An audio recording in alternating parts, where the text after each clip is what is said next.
90 days had passed since humanity disappeared from the galaxy. In a hidden command base built inside a massive asteroid in the Oort cloud, Prime Minister Hyun-woo sat in a meeting room that had no windows and no natural light. The walls were gray metal, and the air smelled like recycled machines. Around the table sat the leaders who had made the hardest decision in human history.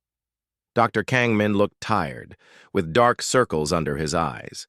General Bora's uniform was wrinkled from sleeping. In her office, Minji's face was pale from months without real sunlight. "Give me the full report," Hyun-woo said. Kangmin opened his datapad.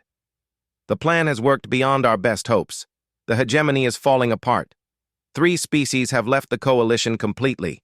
The Draknari military effectiveness is down to 15%. The galactic economy has collapsed by 80%. What about their technology dependence? Critical systems failure across all hegemony worlds. Navigation, communication, life support, food production, everything that depends on human technology is breaking down. They can't fix it because they never learned how it really works." Bora added her military report. "Our ghost attacks have destroyed or captured over 400 enemy ships. We haven't lost a single vessel. Admiral Grotak's fleet is barely functional. Half his crews are too scared to leave their home bases." It should have felt like victory. Instead, the room felt heavy with sadness. "Now tell me the cost," Hyun-woo said quietly. Kangmin's expression became grim. 60% of our population is living in hidden facilities like this one. Underground cities, asteroid bases, ships hiding in fold space. The psychological impact is severe, especially on children. How severe? Depression rates among kids are up 400%. Anxiety disorders, learning problems, behavioral issues, all increasing. Some children are starting to forget what natural sunlight looks like. Minji spoke up. "I visited the hidden colony on Kepler Station last week. A 6-year-old girl asked me if the stars were just lights painted on a black ceiling, because that's all she's ever seen." "Medical problems, too," Kangmin continued. "Bone weakness from low gravity, vitamin deficiencies from artificial light, respiratory issues from recycled air. If we keep this up for more than another year, we'll have permanent health problems. And the colonies that stayed on the surface? 40% of our population is still living on our original worlds, but they're completely cut off from galactic civilization. No trade, no communication, no contact with the outside universe. They're surviving, but they're isolated." "No." Bora leaned forward. "The worst part is that we can never go back to the way things were. Even if the aliens surrender tomorrow, they'll always know what we're capable of. They'll never trust us again. We'll always be the ghosts who could disappear and destroy their civilization." Hyun-woo stared at the table for a long moment. Outside this hidden base, human children were growing up in caves and shadows, learning to be invisible in their own galaxy. It was a terrible price to pay for freedom. "What about ending this?" he asked. "How do we get our normal lives back?" "We need to break their will completely," Bora said. "Make them so desperate that they'll agree to any terms we want. I recommend Operation Silent Thunder." "Explain." Kangmin brought up a holographic display showing the galaxy. Red dots marked major alien military installations. "We've identified 200 key targets across hegemony space. Command centers, shipyards, communication hubs, weapons factories. If we destroy them all simultaneously, their remaining military power will be finished. Casualties? Minimal if we do it right. Most of these targets are equipment and facilities, not population centers, but the psychological impact would be enormous.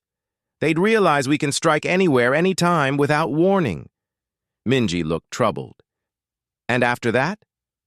"After that, we make contact. One final message to let them know we're still here, still watching, still capable of destroying everything they have left." "What kind of message?" Kangmin smiled for the first time in months. "I have an idea about that." 3 days later, The largest coordinated military operation in human history began. Captain Do-hyun led a strike force of 50 invisible ships toward the Draknari homeworld.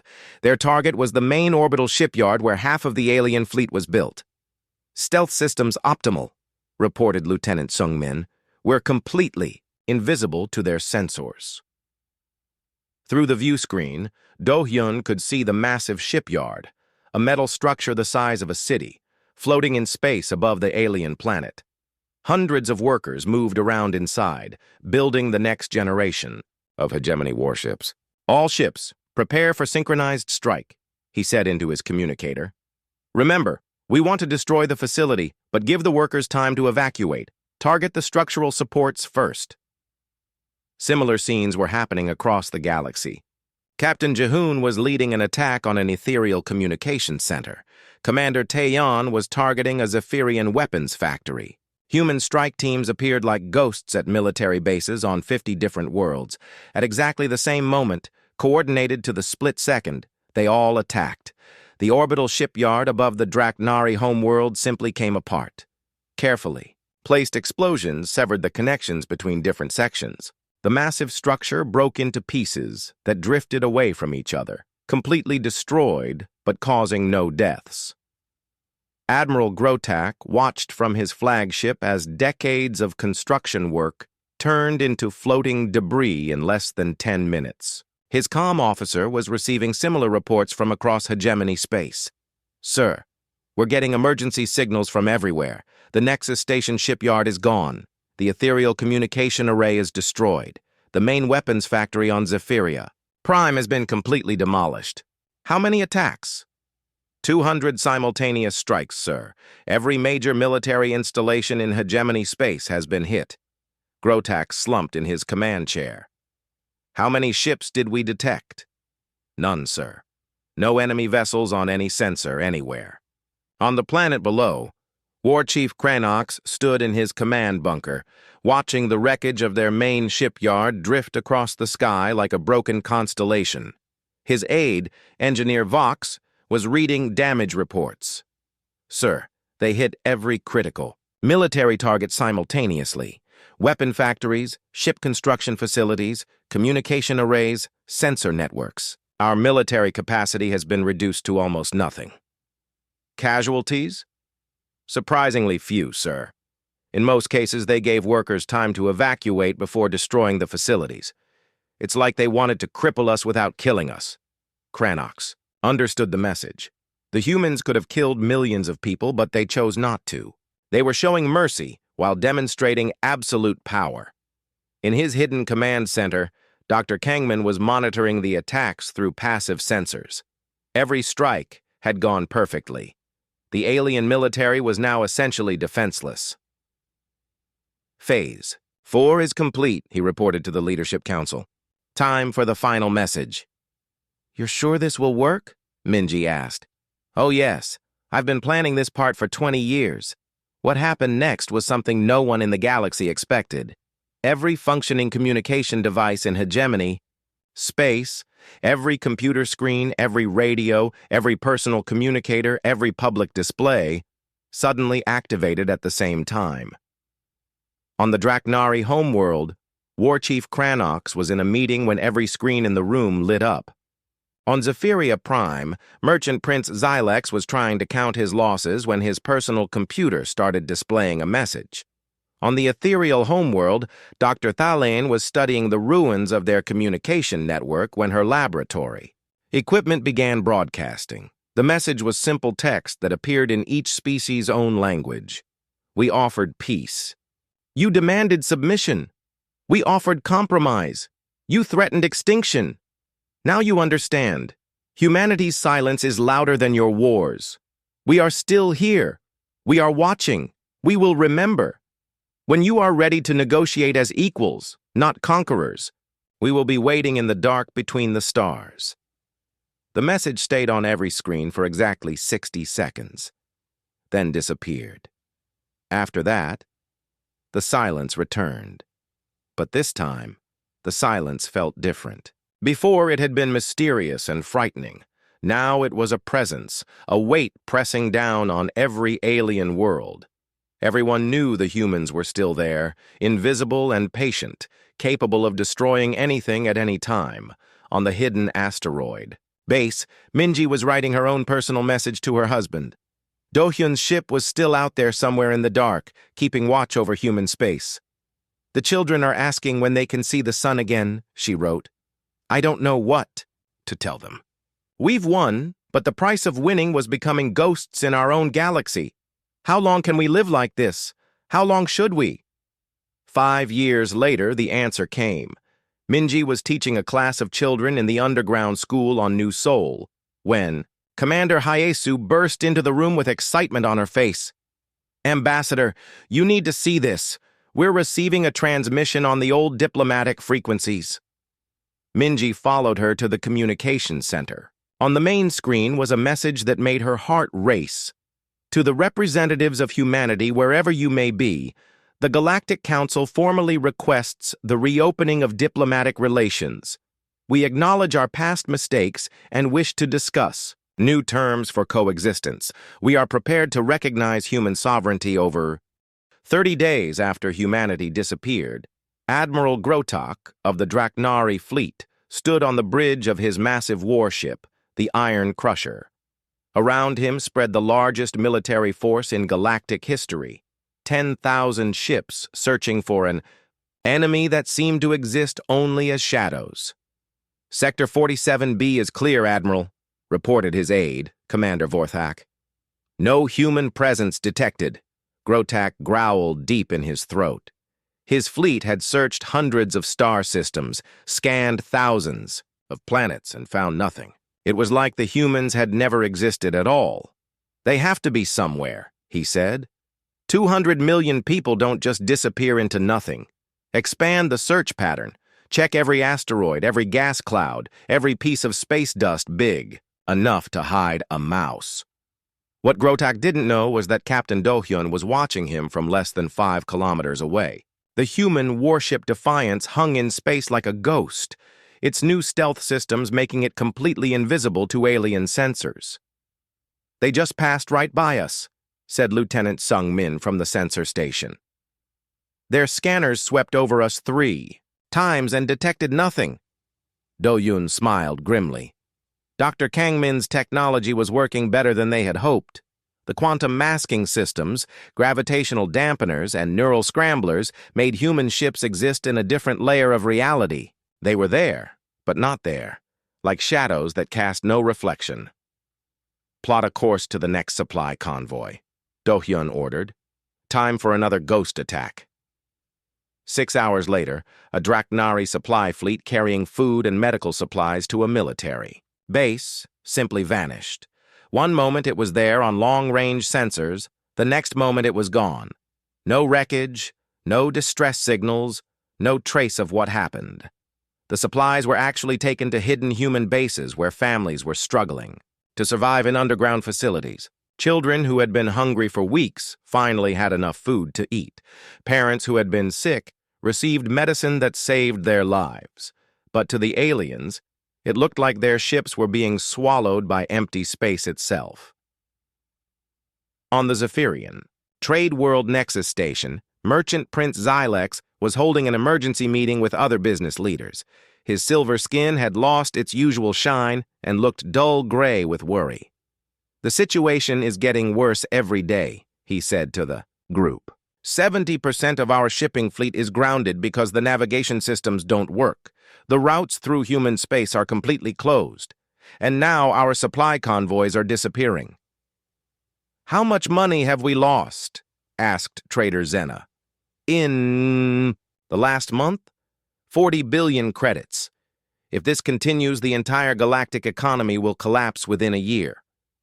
What none of them understood was that this had always been part of the human plan. For decades, humans had carefully made themselves essential to galactic commerce. They didn't just sell goods, they made themselves the center of the entire trade network. Now that humans were gone, the network was falling apart like a web with the spider removed. In the hidden asteroid base where Minji and the command staff We're coordinating the resistance. Dr. Kangman was showing them new intelligence reports. The alien coalition is starting to break apart, he said, pointing to charts on the wall. The Zephyrians are blaming the Draknari for starting this war. The Ethereals are saying they never really supported the ultimatum.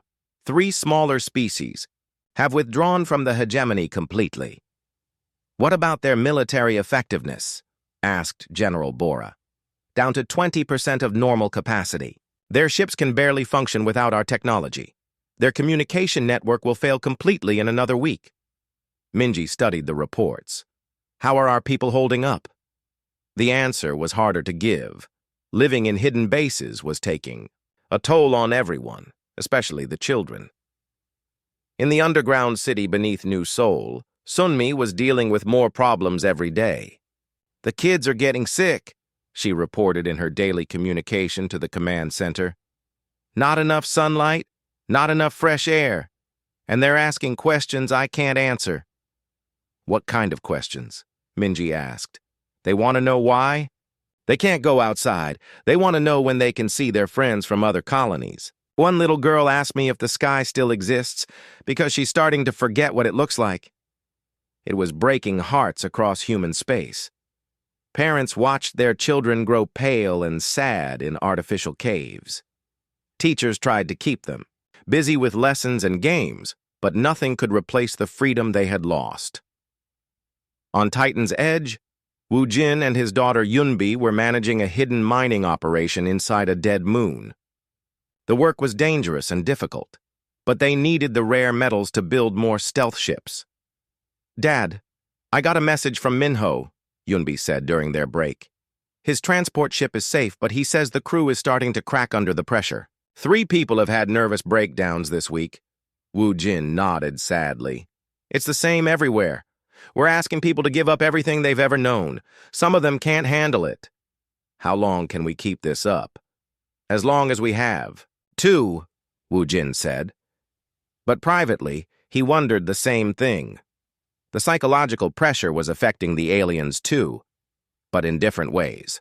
Draknari soldiers who had never known fear were jumping at shadows. Ethereal mind readers couldn't sleep because they kept sensing invisible threats that might not exist.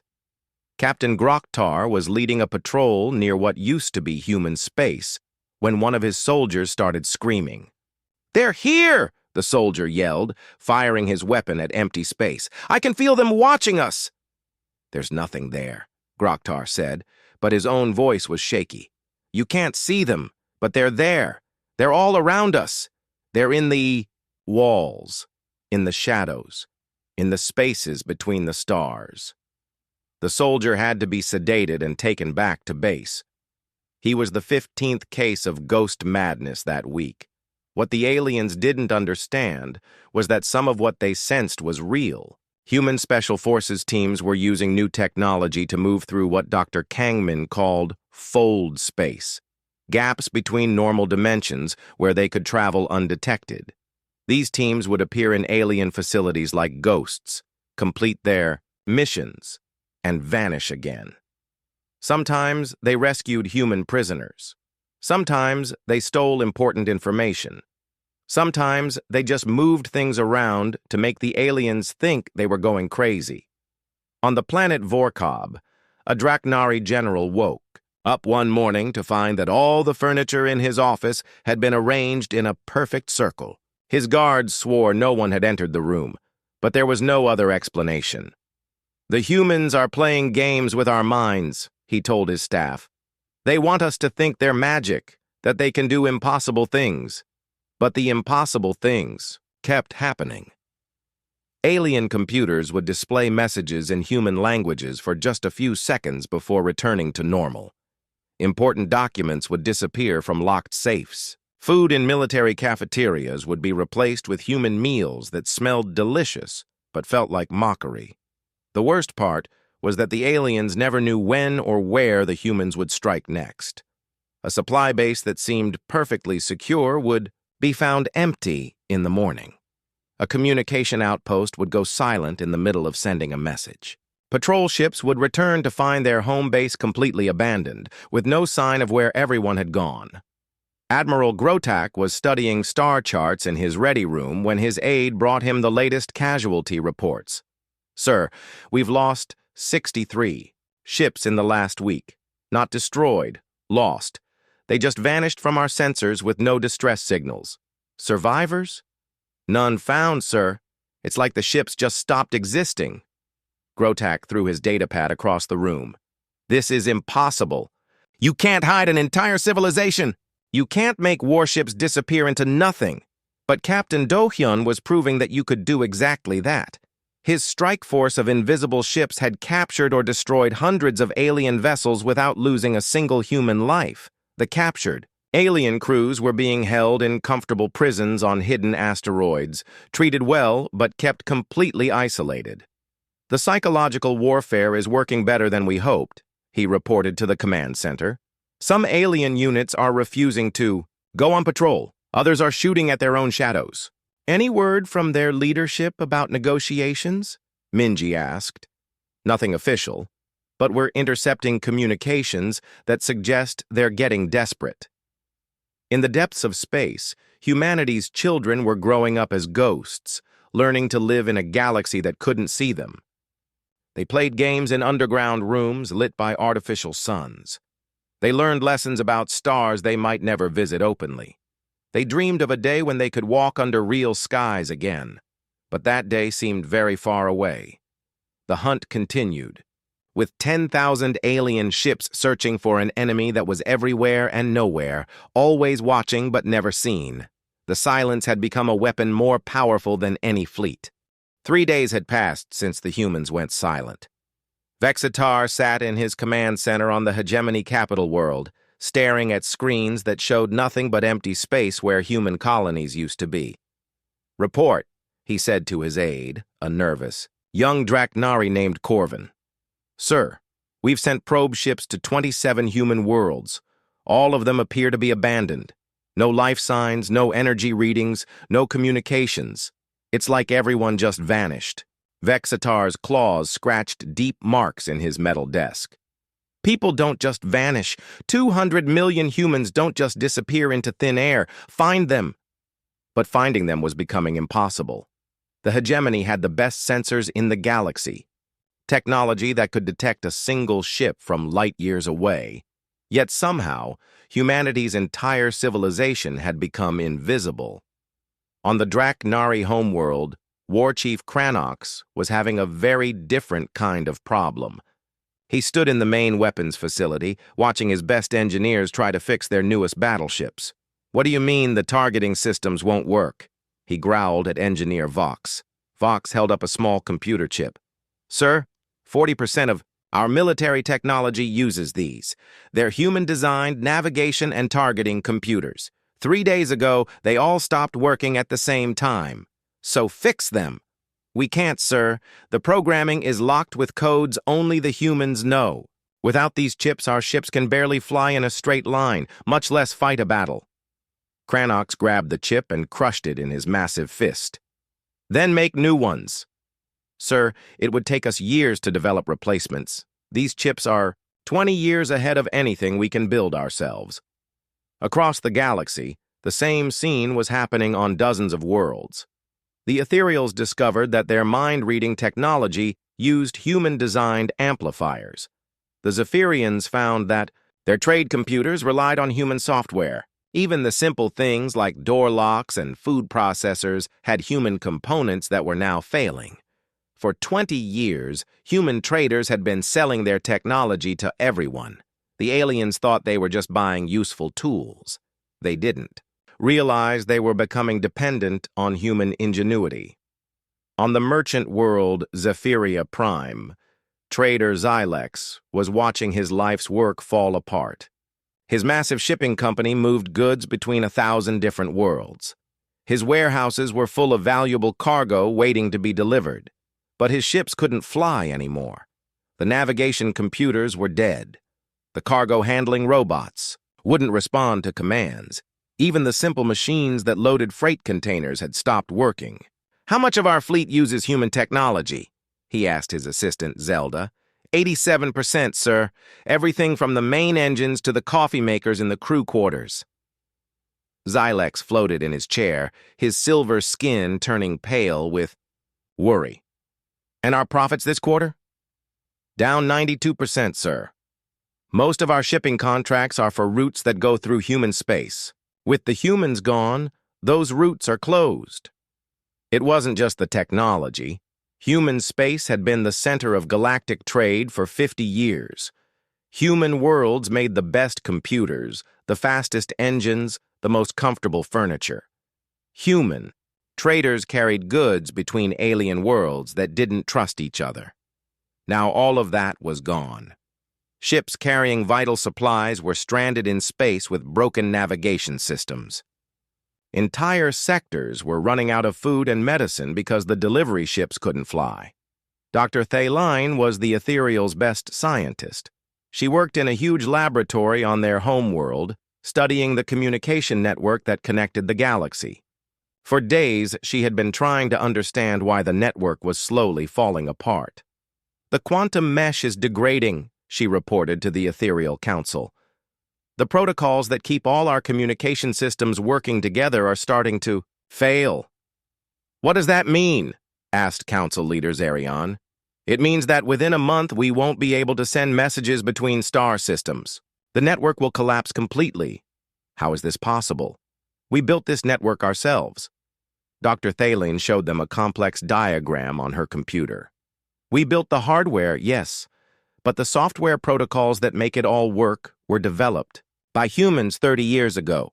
They offered to share the technology freely with everyone in the galaxy. They gave it to us for free?" "Yes. We thought they were just being generous. Now I understand they were making sure we needed them." Meanwhile, Minji was aboard the mobile command ship Silent Thunder, hidden deep in an asteroid field that looked empty to alien sensors. Captain Jehoon had brought her here to see how well their plan was working. The ship's bridge was busy with officers monitoring alien communications. They could hear everything the aliens were saying, but the aliens couldn't hear them.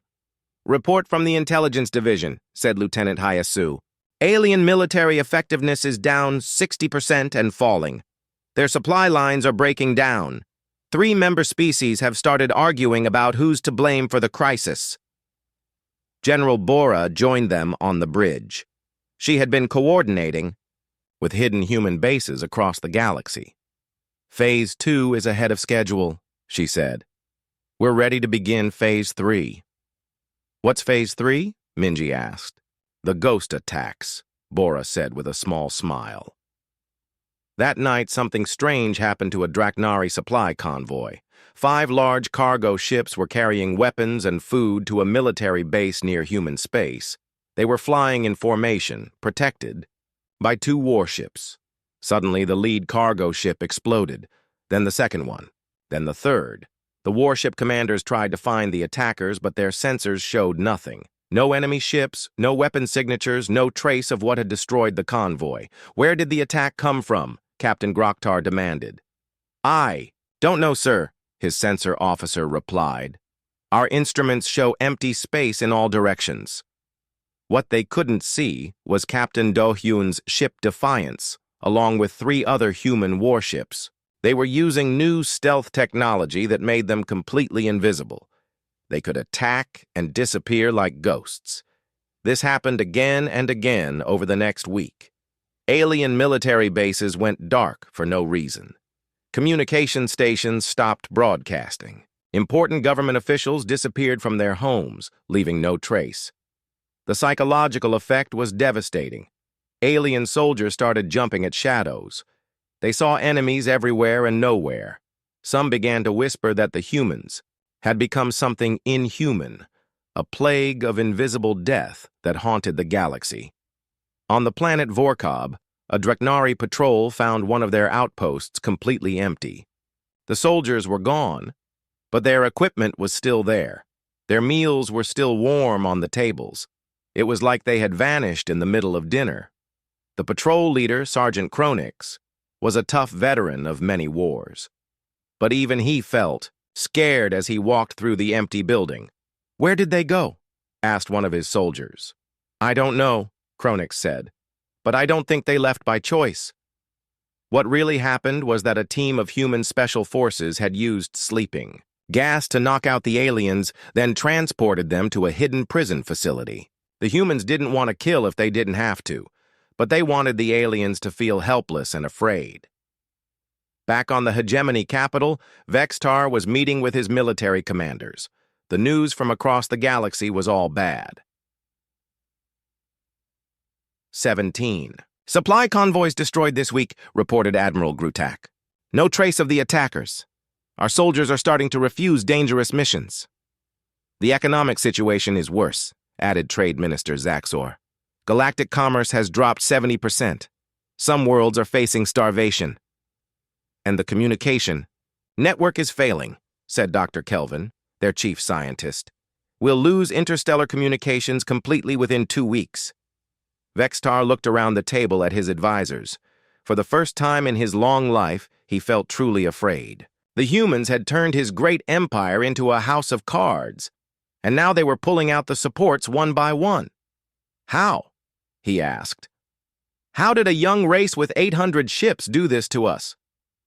None of his advisors had an answer. In hidden bases, across the galaxy, human children were asking their parents the same question the alien leaders couldn't answer. But the children were asking why they had to live in secret, underground places instead of the beautiful colonies they remembered. Sunmi was teaching a class of young children in the hidden base under New Seoul. One little boy raised his hand. Teacher, when can we go back to our real homes? Sunmi knelt down to his level. I don't know, sweetie, but I promise you, we're working on making it safe for you to see the sky again. The cost of victory was becoming clear. Humanity was winning, but winning meant living like ghosts in their own galaxy. The big meeting room looked different this time. News reporters from hundreds of different worlds had cameras pointed at the long table. Aliens from across the galaxy watched on their screens at home. Everyone wanted to see what the humans would say. Minji walked to her seat with 30 minutes left before the deadline. She carried a small bag with her papers and one other thing, a tiny device that Dr. Kang Min had given her. The device was no bigger than a coin, but it would change everything. Vexatar sat in the same place as before. His yellow eyes followed Minji as she moved. Behind him, the other alien leaders looked confident and relaxed. They thought they already knew what would happen. The humans would surrender, just like every other weak race had done before. The Draknari war chief cracked his knuckles, making a sound like breaking wood. The ethereals sat very still, their white eyes glowing as they tried to read Minji's thoughts. The Zephyrians whispered to each other about which human worlds would make them the most money. Human, Vextar said when Minji sat down. Time grows short. What is your answer? Minji opened her bag and took out a single piece of paper. She had written her speech very carefully. Every word mattered now. The United Colonies of Humanity have considered your offer, she said. Her voice was clear and strong. We have talked to our people on 50 worlds. We have thought about what you are asking us to give up.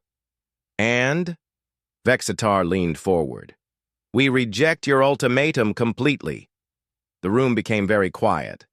Some of the alien reporters looked surprised. The Draknari war chief stopped cracking his knuckles. Even the ethereals seemed confused. Vextar's mouth opened to show his sharp teeth. Then you choose death. Our fleets will destroy every human world. Your children will burn. Your cities will turn to ash, all because you were too proud to accept a generous offer. Generous? Minji stood up. You want to take 30 of our worlds and control the rest. You want to make our people into slaves. That is not generous. That is theft. You have 800 ships, the Draknari war chief said. We have 50,000. How do you plan to fight us? Minji folded her paper and put it back in her bag. We don't plan to fight you. Then you surrender? Vextar asked. No. We just have nothing more to say to you. Minji turned around and started walking toward the door. Every human delegate in the room stood up and followed her. The alien reporters shouted questions, but no human answered them. At the door, Minji stopped and turned back. The whole room was watching her. Vextar looked angry and confused. "The negotiations have failed," Minji said. "Humanity has nothing more to say." She pulled the small device from her pocket and pressed a button on it. Nothing seemed to happen at first. Then, all around the room, the human communication equipment went dark. The screens that showed news from human worlds went black. The translation, devices that let aliens understand human languages, stopped working. Minji walked out of the room. The door closed behind the last human delegate. The aliens were left sitting at their table, confused and angry. Up in the observation area, Captain Do-hyun watched his wife leave. He felt proud of her and scared for what would happen next. He pressed a button on his own device, sending a signal to every human ship and station in the galaxy. On Earth, Prime Minister Hyunwoo sat in his office with General Bora and Dr. Kang Min. They watched Minji's speech on a secure channel. When she pressed her button, Kang Min started typing commands into his computer. "Project Silence is now active," he said. "All human communication networks are shutting down. Phase 1 begins now." Across human space, amazing things started happening, all at once. On the colony world New Seoul, Sunmi got an emergency message on her personal communicator. It just said 2 words: "Go dark." She ran to the main control room and pressed a big red button she had hoped never to use. Every light in the city went out. Every radio went silent. Every computer screen went black. To anyone watching from space, the planet looked completely empty and dead. But underground, in tunnels that had been secretly built over 15 years, the city's people were moving to safety. They carried bags of food and important things. Parents held their children's hands as they walked through hidden passages that led to the secret base built deep under the mountains. The little girl who had asked Minji about Earth was crying because she was scared. Her mother carried her and whispered that everything would be okay. On the mining world Titan's Edge, Woo Jin was in the main control room when the signal came. Yunbi stood next to him as he activated the evacuation plan. "All workers, report to emergency stations," his voice said over the loudspeakers. "This is not a drill. Repeat, this is not a drill." 50,000 miners and their families had practiced this many times, but they never thought it would really happen. They moved quickly to the big transport ships that had been hidden in underground hangars. Within 2 hours, every person was off the planet. The mining equipment was left running, but now it was controlled by computers. To anyone watching, it would look like people were still working there for maybe a week before they figured out something was wrong. In space, Captain Ji-hoon was flying his ship Silent Dawn toward a meeting point that only he knew about. His navigation computer was using maps that showed secret jump routes through empty space. These routes had been tested for years, but hidden from alien sensors. Other human ships were doing the same thing all across the galaxy. Cargo ships, passenger ships, warships, research vessels. They all disappeared from normal space lanes and vanished into the dark between stars. The amazing thing was how well it worked. The aliens had been watching human space for weeks, getting ready for war. But when the silence began, they suddenly couldn't see anything. Every human signal just stopped. Captain Do-hyun took his warship Defiance to a hidden asteroid base in the Orion sector. The base looked like any other big rock floating in space, but inside it was a complete military station with repair facilities and weapons storage. "Welcome home, Captain," said Commander Taeyeon, who ran the secret base. "We've been waiting for this day for a long time." "How many ships made it to the rendezvous points?" Do-hyun asked. 743 out of 800. Better than we hoped. Meanwhile, back on Earth, something very interesting was happening. Alien communication networks started having problems. Ships that used human-designed navigation systems couldn't plot courses correctly. Weapons that had human computer chips in them wouldn't fire properly. Dr. Kangmin was monitoring it all from his control room. Phase 2 is working perfectly, he told Yunwu. Their technology is starting to fail. How long before they figure out what we did? General Bora asked. Days, maybe weeks. By then, Phase 3 will be ready. At the big space station where the meeting had been, Vextar was trying to contact the Hegemony fleet commanders, but the communication system kept cutting out. His messages were being sent, but the replies were coming back as garbled noise.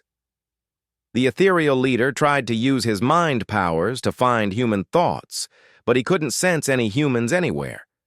It was like they had all just stopped existing. This is impossible, Vexitar said. Entire planets don't just disappear. But they had. In less than 6 hours, humanity had vanished from the galaxy. The war everyone expected never started. Instead, something much stranger began. The silence was complete, and it was louder than any battle cry. Minji walked into the big meeting room with steady steps. Her black dress suit made her look strong and ready for business. The room was huge, with white walls that went up very high. In the center sat a long table made of dark wood. Around it were chairs for people from many different worlds. She was not alone today. Aliens from across the galaxy had come to give humanity a message. The message would change everything.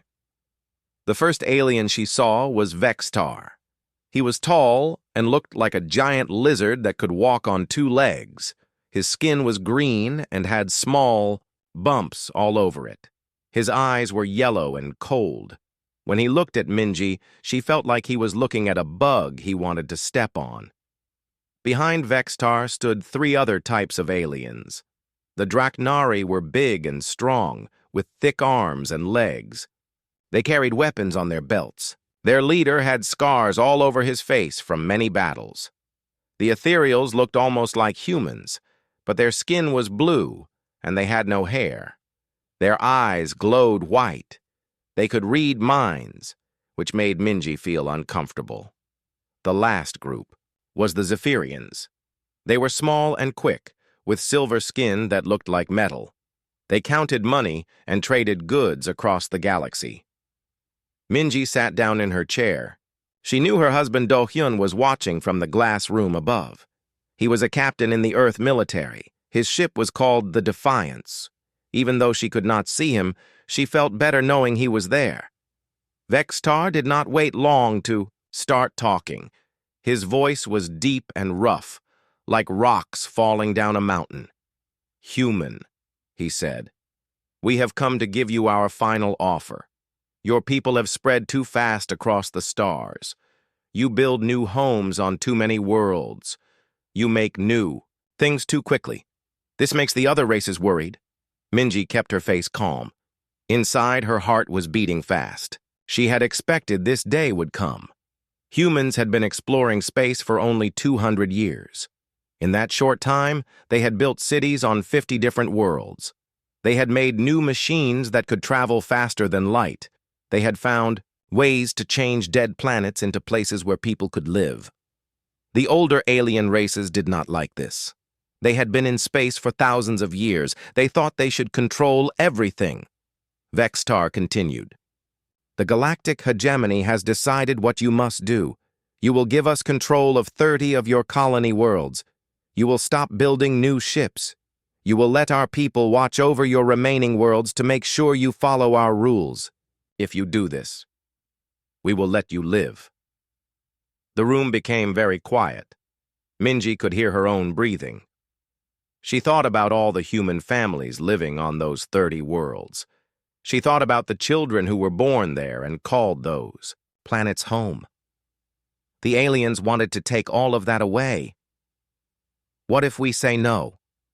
Minji asked. Vextar's mouth opened in what might have been a smile. It showed many sharp teeth.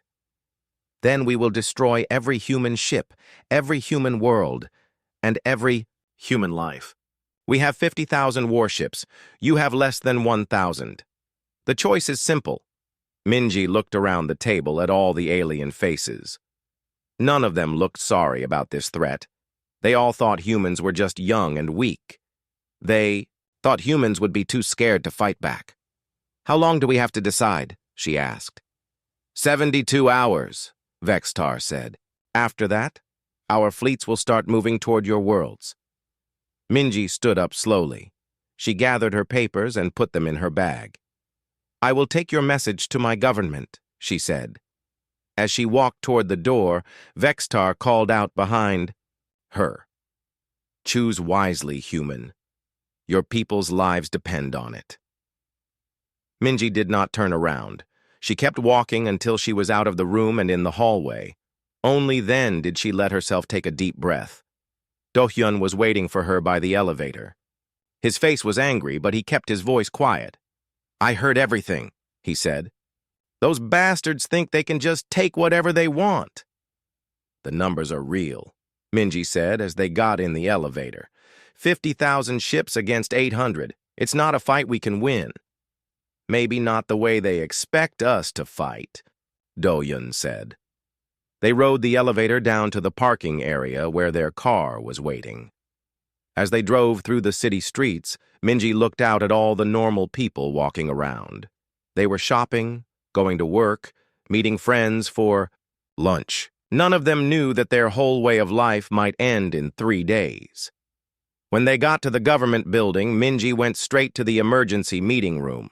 Prime Minister Hyun-woo was already there with his top advisors.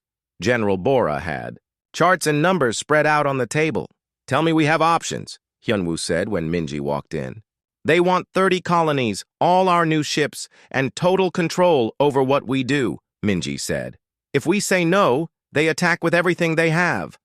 General Bora pointed to her charts.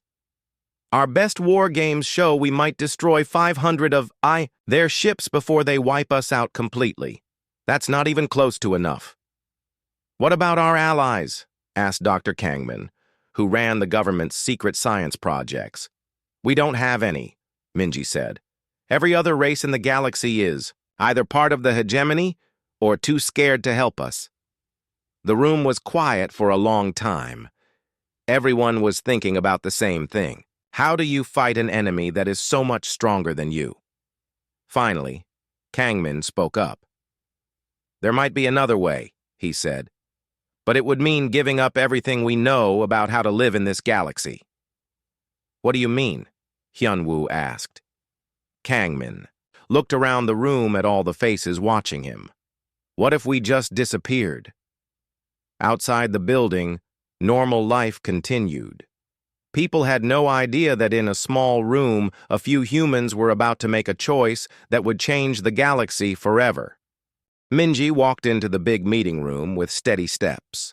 Her black dress suit made her look strong and ready for business. The room was huge, with white walls that went up very high. In the center sat a long table made of dark wood. Around it were chairs for people from many different worlds. She was not alone today. Aliens from across the galaxy had come to give humanity a message. The message would change everything. The first alien she saw was Vextar. He was tall and looked like a giant lizard that could walk on 2 legs. His skin was green and had small bumps all over it. His eyes were yellow and cold. When he looked at Minji, she felt like he was looking at a bug he wanted to step on. Behind Vexatar stood 3 other types of aliens. The Draknari were big and strong, with thick arms and legs. They carried weapons on their belts. Their leader had scars all over his face from many battles. The ethereals looked almost like humans, but their skin was blue and they had no hair. Their eyes glowed white. They could read minds, which made Minji feel uncomfortable. The last group was the Zephyrians. They were small and quick, with silver skin that looked like metal. They counted money and traded goods across the galaxy. Minji sat down in her chair. She knew her husband Do-hyun was watching from the glass room above. He was a captain in the Earth military. His ship was called the Defiance. Even though she could not see him, she felt better knowing he was there. Vextar did not wait long to start talking. His voice was deep and rough, like rocks falling down a mountain. "Human," he said, "we have come to give you our final offer. Your people have spread too fast across the stars. You build new homes on too many worlds. You make new things too quickly. This makes the other races worried." Minji kept her face calm. Inside, her heart was beating fast. She had expected this day would come. Humans had been exploring space for only 200 years. In that short time, they had built cities on 50 different worlds. They had made new machines that could travel faster than light. They had found ways to change dead planets into places where people could live. The older alien races did not like this. They had been in space for thousands of years. They thought they should control everything. Vextar continued. "The galactic hegemony has decided what you must do. You will give us control of 30 of your colony worlds. You will stop building new ships. You will let our people watch over your remaining worlds to make sure you follow our rules. If you do this, we will let you live." The room became very quiet. Minji could hear her own breathing. She thought about all the human families living on those 30 worlds. She thought about the children who were born there and called those planets home. The aliens wanted to take all of that away. "What if we say no?" Minji asked. Vextar's mouth opened in what might have been a smile. It showed many sharp teeth. "Then we will destroy every human ship, every human world, and every human life. We have 50,000 warships. You have less than 1,000. The choice is simple." Minji looked around the table at all the alien faces. None of them looked sorry about this threat. They all thought humans were just young and weak. They thought humans would be too scared to fight back. "How long do we have to decide?" she asked. 72 hours, Vextar said. "After that, our fleets will start moving toward your worlds." Minji stood up slowly. She gathered her papers and put them in her bag. "I will take your message to my government," she said. As she walked toward the door, Vextar called out behind her. "Choose wisely, human. Your people's lives depend on it." Minji did not turn around. She kept walking until she was out of the room and in the hallway. Only then did she let herself take a deep breath. Do-hyun was waiting for her by the elevator. His face was angry, but he kept his voice quiet. "I heard everything," he said. "Those bastards think they can just take whatever they want." "The numbers are real," Minji said as they got in the elevator. 50,000 ships against 800. It's not a fight we can win. "Maybe not the way they expect us to fight," Do-hyun said. They rode the elevator down to the parking area where their car was waiting. As they drove through the city streets, Minji looked out at all the normal people walking around. They were shopping, going to work, meeting friends for lunch. None of them knew that their whole way of life might end in 3 days. When they got to the government building, Minji went straight to the emergency meeting room. Prime Minister Han-woo was already there with his top advisors. General Bora had charts and numbers spread out on the table. "Tell me we have options," Hyun-woo said when Minji walked in. "They want 30 colonies, all our new ships, and total control over what we do," Minji said. "If we say no, they attack with everything they have." General Bora pointed to her charts. "Our best war games show we might destroy 500 of their ships before they wipe us out completely. That's not even close to enough." "What about our allies?" asked Dr. Kangmin, who ran the government's secret science projects. "We don't have any," Minji said. "Every other race in the galaxy is either part of the hegemony or too scared to help us." The room was quiet for a long time. Everyone was thinking about the same thing. How do you fight an enemy that is so much stronger than you? Finally, Kangmin spoke up. "There might be another way," he said. "But it would mean giving up everything we know about how to live in this galaxy." "What do you mean?" Hyun-woo asked. Kangmin looked around the room at all the faces watching him. "What if we just disappeared?"